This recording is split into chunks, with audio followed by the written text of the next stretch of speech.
హైదరాబాద్ కోటిలోని వైద్య ఆరోగ్య శాఖ కమిషనర్ కార్యాలయం ముందు తెలంగాణ ఆశా వర్కర్స్ యూనియన్ ఆందోళన చేపట్టింది. ఆశా వర్కర్లకు 18,000 వేతనం చెల్లించాలని, మేనిఫెస్టోలో ప్రకటించిన ఇతర హామీలను అమలు చేయాలని డిమాండ్ చేస్తూ కమిషనర్ కార్యాలయం ఎదుట ఆశా వర్కర్లు ఆందోళన చేశారు.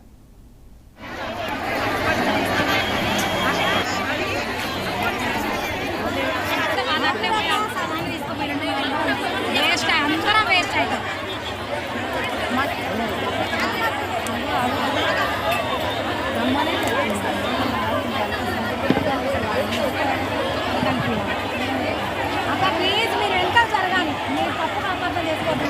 మనం ఏం చేయలేము.